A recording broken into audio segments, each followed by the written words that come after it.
Shalom Bapak Ibu yang terkasih, kita bersyukur kepada Tuhan oleh anugerahnya kembali kita diberikan kehidupan. Sebelum kita memulai hari baru, mari kita datang kepada Tuhan, kita berdoa. Bapa, kami bersyukur untuk anugerah-Mu yang selalu menyertai kami. Dan oleh anugerah-Mu pula, pagi hari ini kami boleh membaca, merenungkan firman-Mu. Bapa, kami rindu Engkau berbicara kepada kami agar kami boleh menjalani hidup ini sesuai dengan kebenaran firman-Mu.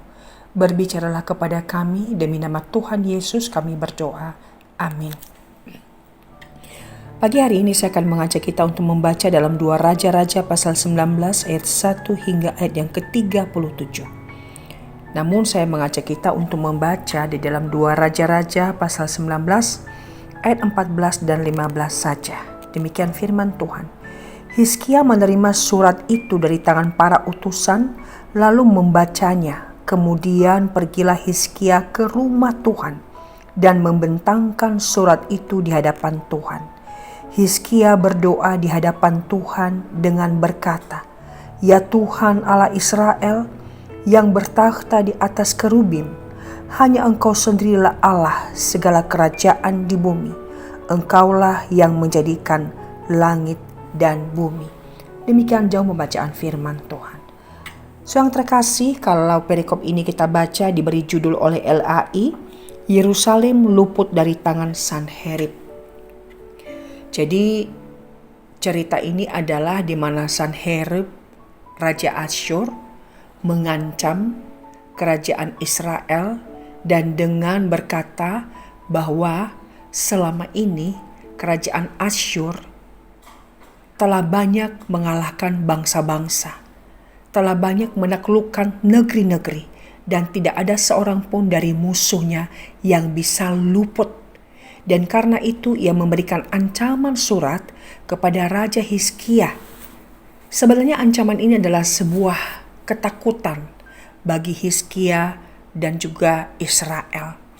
Namun demi mendapatkan surat yang berisi ancaman itu, dicatat di dalam yang kita baca tadi, Hizkia datang kepada Tuhan dan dia berdoa. Ia membentangkan isi surat itu dan memohon pertolongan Tuhan. Saudara, Hizkia secara manusia memang panik ketika menerima ancaman itu. Ia bingung, secara manusia ia tidak bisa menghadapi kerajaan Asyur, Raja Sanherib yang dikenal adalah negara superpower pada waktu itu. Namun di dalam ketakutannya, di dalam kecemasan, dalam kepanikan, kebingungannya, ia datang kepada Tuhan. Karena ia tidak tahu bagaimana cara harus melepaskan diri atau melawan kerajaan Asyur tersebut. Dan saudara, ketika ia berdoa, maka jikalau kita baca dalam pasal ini, Tuhan itu luar biasa. Pada malam hari Tuhan mengutus malaikatnya dan membunuh sebanyak 185.000 pasukan Asyur yang sedang berkemah. Dan bukan hanya itu, Raja Asyur Sanherib itu sendiri yang mengancam Raja Hizkia.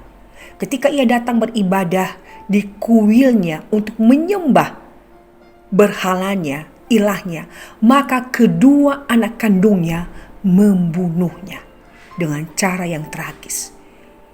Luar biasa. Semua kejadian ini adalah di luar daripada pikiran manusia. Bagaimana Tuhan mengalahkan pasukan Asyur dengan mengirim malaikatnya sehingga yang 185.000 itu menjadi bangkai, mati semua, dibunuh oleh malaikat Tuhan. Dan juga raja yang sombong angkuh itu juga dibunuh oleh anaknya sendiri. Cara Tuhan seringkali melampaui dari apa yang kita pikirkan, bahkan dari apa yang kita doakan. Dan sesungguhnya kondisi Raja Hizkia saat itu adalah sangat benar-benar berada di dalam keadaan di ujung tanduk. Saudara, saya tidak mengerti kondisi yang kita alami hari ini. Mungkin bukan ancaman, tetapi pergumulan hidup yang membuat kita pun panik, tertekan, dan bingung, tidak tahu apa yang harus kita lakukan.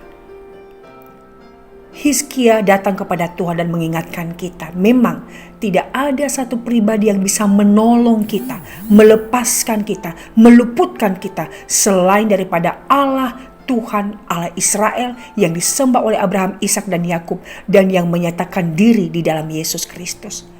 Mari saudara, kita datang kepada Tuhan karena Dia satu-satunya pribadi yang mengerti keadaan kita, dan Dia satu-satunya pribadi yang sanggup dan berkuasa untuk menolong kita. Ia sanggup melakukan melampaui dari apa yang kita pikirkan, bahkan kita doakan. Lihatlah bagaimana Tuhan menolong Israel.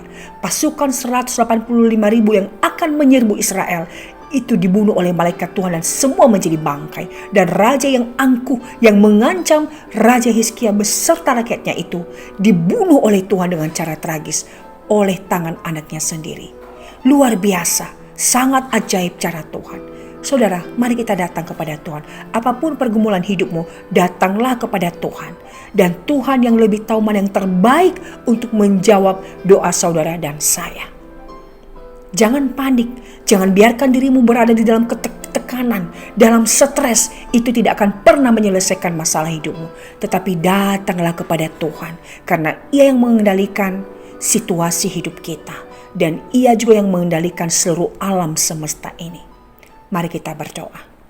Bapa, kami bersyukur melalui perenungan pagi hari ini kembali Engkau mengingatkan kami bahwa Engkau satu-satunya Allah yang sanggup melakukan hal melampaui dari apa yang kami doakan bahkan kami pikirkan.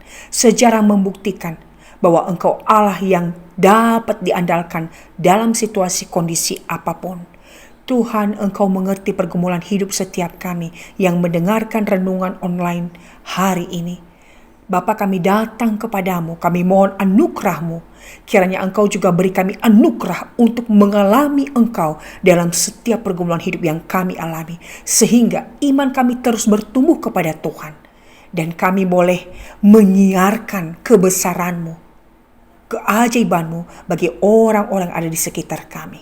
Berkati kami sepanjang hari ini Tuhan, dan beri kami anugerah iman kami terus dan semakin bertumbuh di dalam Engkau. Berkati kami menjadi berkat melalui pengalaman kami bersama dengan Tuhan. Demi nama Yesus kami berdoa. Amin. Tuhan memberkati saudara.